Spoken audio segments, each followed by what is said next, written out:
how to handle the team, how to talk to the shop floor person, how to understand business itself, building that culture of not showing power, communicate. Either the person leaves or the person is asked to leave. Welcome back to our podcast on ValueMatrixTV, powered by ValueMatrix.ai. This is Vandana Nayar in conversation with Ashok Prabhala, our guest for today's podcast. He's a winner of the TAPI Young HR Leaders Award 2022 and also an alumni of XLRI Jamshedpur 2015.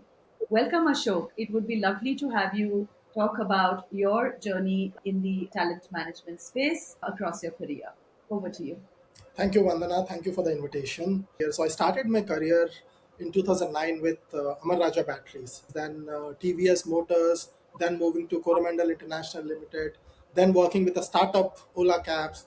Then I also worked with ABInBev, which are into alcohol beverages. Then I worked with ID Fresh Foods. 2021, I joined Signode. So it's been like around 17 years of journey. Majorly, it has been in manufacturing sector, a brief stint of, I would say, consider 2 years in a startup kind of an environment. HR in manufacturing as an industry gave me a lot of, I would say, opportunities to learn. So, how to handle the team, how to talk to the shop floor person, how to understand business itself is something which manufacturing has taught me. So around 17 to 18% is what the GDP's contribution is from manufacturing sector. There is a lot of scope for young HR professionals to explore roles in this industry. So there is a lot of investment happening in solar energy, wind energy. Then that is one sector which I would say there is a lot of scope for HR. And then if I talk about 2030, technology is something which will play a vital role. Now if you have to roll back in a manufacturing setup, you hire hardly 100 or maybe 200 people in a year. So you have that personal touch with the person. So people will remember you by name. You will remember people by name, and the respect which you get when you talk to people in the shop floor by their name is, I would say, it's like you feel on cloud nine. So it's basically width as well as depth is something which you learn. See, I am saying that because I have learned that way. And I'm thankful to all my mentors and all these organizations who have given me opportunity to learn and explore roles. Yes, I have worked with startups as well, which taught me agility, which taught me how quick you need to take decisions, how you need to ensure that you have that knack of data, that you need decisions quickly, you need to adapt to technology. So every industry, every sector has their own, I would say, plus or pros and cons, but I personally prefer manufacturing because I had the real experience of learning. I just wanted to ask one more question, Ashok, which is I know that you have been part of organizations which have been certified or have won the best workplace award, the best Right. workplace culture award, and I feel like it means a lot for an HR person because they it cannot happen without you. You are Right. so much an owner of that people and culture function within the organization. So can you tell me a little bit about what in your mind are the drivers for a positive work culture? I would say, as an organization, if HR is able to build a culture of no power, it's like where people don't show their power, people don't draw power from somebody else. Okay, so then it becomes a great place. It's like I, as HR, I have humongous data of employees. Maybe if there is any notice given to them, if there is any learning and development intervention, as HR, if I'm not showing that power, and then I ensure that as an organization we are building that culture of not showing power is something which attracts talent, or then which says a great place to work. That is the first aspect. Now, the second aspect is, as an organization to become a great place, the kind of employee experience we are offering. It's not only our current employees, it's our potential candidates, it are, I would say, ex-employees as well. So I have worked with organizations where like there are a lot of boomerang employees. Okay. Now the reason is, if you are building a culture where you respect your employees. Now I'd like to quote an example which recently has been like making rounds in the social media on LinkedIn. Dipender Goyal's statement of giving an open offer to all the employees, stating that ex-employees to come back and join Zomato, right? So it's basically like HR plays a vital role in that. And leaders also play a vital role in that. Identify what all pain points employees are talking about, act on those, communicate.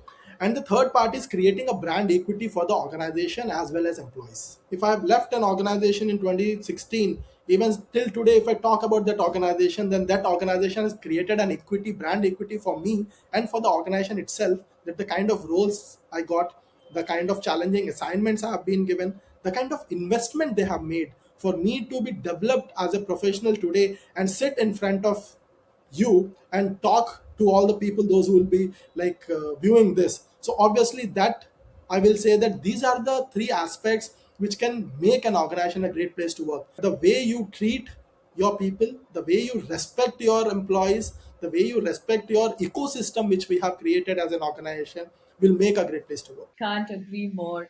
Tell me, Ashok, have you also been witnessing what we are calling the silver tsunami, where a lot of baby boomers are retiring and they have to manage the gap, or they have to manage the Gen Z to hai, the millennials are in between.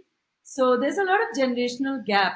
This AI is also a component there, right? And HR people have played a very significant role in bridging this generational gap. So, what kind of role do you see, or have you played, or have you seen our fraternity playing? Right. So different generations have different, I would say, expectations or different aspirations for their personal or professional growth. I would say to handle these generation, Gen Z, millennials, and all, what is important is to understand what exactly their expectations are. See, they want a freedom of speech in the organization. For them, it is very clear, you assign me a task, I will deliver it. You only come for the result. So they are more result driven. For them, process is important, but they believe that they should be free enough to perform. And recently I was reading one, I would say, post on LinkedIn from Anupam, who basically shadi.com, if I have to talk about. He was telling like all the youngsters, all the Gen Zs or millennials, they have to, I would say, expand, or they have to learn more and more in, explore more and more in different organization, different roles. Even if it is the same organization, different roles. Because that what happens is that is when you get clarity. And once, irrespective whether baby boomers, Gen Z, Gen X, Gen Y, millennials, Gen Alpha, who will be coming to work soon, okay, if I talk about clarity, if they are able to get, then they will be the most productive. They are tech savvy. These Gen Z, they're like kind of born with it. For them, it becomes much more easier to learn on the go. And also for them, money, what I have observed is money is only for their basic, if I have to talk from a Maslow's hierarchy point of view, it's basic needs. For them, purpose and clarity are very important. When I have conversation with fresh, I would say, MBAs, when I go for any of the guest lectures, it's not that I want to work anywhere. I want to do something meaningful. That's the reason we see a lot of youngsters coming like at the age of 13, 15.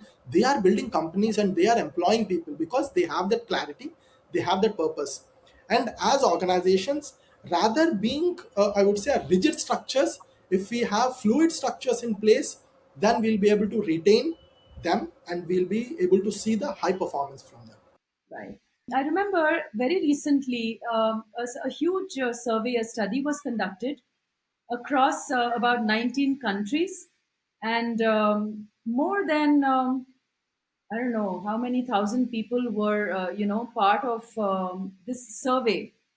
And what came out as the top drivers for culture at workplace was things like open communication, things like empathy, things like civil behaviors, meaningful work. If we leave space for communication, if we have a culture where of mutual respect, building that culture, I guess, automatically solves a lot of these people function problems. Do you think that this culture is something that is already fixed and set? Can culture really be fluid there in those industries, or is it that the rest of us have to adapt? See, culture, I would say the ethos remains the same, or the foundation always remains the same. Now, where it comes, the fluidity, where it comes is the kind of inclusivity we bring in the thoughts. Somebody comes in from an outside place, brings in a new idea, a fresh perspective. Okay, and then that becomes core in terms of how we redesign the entire process for the greater good of the organization and the ecosystem as a whole. Then that's where the fluidity comes. They come with that fluidity because they want to grow. One size doesn't fit all. Yes, once you enter the organization, you need to adapt to the basic expectations when you are there in the organization. You need to live those values in the organization. There are cases where like somebody comes in with a fresh perspective, completely radical perspective, which the organization sees is not something, it doesn't cater to the ethos of the organization, then they will not go for it. So that is where the cultural misfit comes. And either the person leaves or the person is asked to leave. How do you think the whole definition of a high performing team, how has the definition changed? Right. It used to be like very clear. I have ABCD metrics. The team has achieved ABCD metrics, yes, or overachieved. Then the team is a high performing team. Now, given the current context of, I would say, even in manufacturing, we have the hybrid setup. Okay. Even in manufacturing, we have people from remote. There are certain roles who are working from remote. But the center of high performing team remains the collaboration. You and I, we both are here to deliver results, and organizations sustain only on results. But for delivering results, how are you collaborating with all the functions? That is one. And uplifting the team members in the team who are unable to perform and stand with them. Given the boom of AI, the artificial intelligence, or else I would say technology and all, the human interactions are coming down. The sole reason that we are completely dependent on ChatGPT or Perplexity AI or Copilot, even to write an email. As we were talking some time back, Gen Z millennials are more at work. For them, social interactions are so important that they will only perform if they are in social interaction. Platforms like Slack, the platforms like Microsoft Teams, or even WhatsApp has now become official communication. If that social validation or I would say collaboration is happening, that's when the performance improve. Now it is no more about only metrics. The softer aspects of a team have much more importance. Would you agree with me if I were to say that going forward, a lot more weightage would be given, or we would be evolving a lot more in building technology to bring out such insights about people even before they are hired onboarded, because the risk of failure is a lot higher now than it was in the past.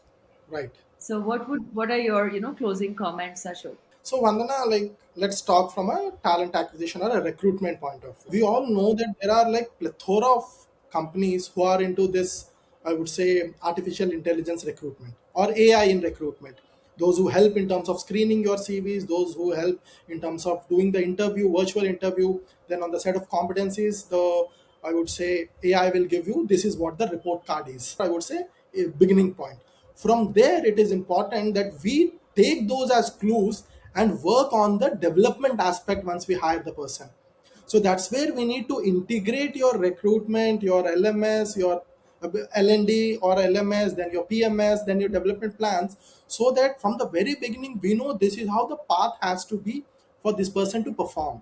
So integration becomes pivotal in HR success of building, I would say, teams. That is one. Somebody who has worked for 10 years in a team, as you rightly mentioned, the acceptance is there. The person has been achieving results, the person was doing good. But when the person is being moved, then obviously we foresee that there are challenges. See, AI can give you data, but the contextual thing is something AI cannot give you. And it is the human brain which need to decide how should I move this person. I know that these are the ABC points which are there for this person to be improved. If I want this person to be moved to a next role, then at least 6 months or 1 year in advance, we need to start giving those inputs and having those development plans in place, the customized development plans, so that by the time the moment time arrives, the person is ready. We need to create that ecosystem so that we believe in this person can be a good fit, or this person can bring in more revenue, this person can change the way the organization is working. Then we need to invest from the very beginning. It's not that one fine day I'll wake up and say, okay, this person will be moved to this role, let's do it. So in then what happens is there are two aspects. One is we may say, oh, the organization is so agile and so prepared that overnight they are changing the structures. The flip side is when we are changing structures overnight, we see high failure rate. if we are not prepared for those structural changes. And this I have seen closely there, where like every year, once in every 6 months, the structures are changing, because the structures are changing given the current context, not what the organization's future context is or the future plans are. So that is how I would say AI, data, technology will enable us, will give us those data pointers to take decisions, but end of the day it is a human being who is supposed to take decisions on behalf of people, because AI can give you data, AI can give you insights, but AI will not assess the nuances, AI will not assess the context, AI will not assess the psychological or the sociological or the other aspects of a human being. Thank you, Ashok. We look forward to crossing paths with you as we grow, as we move forward.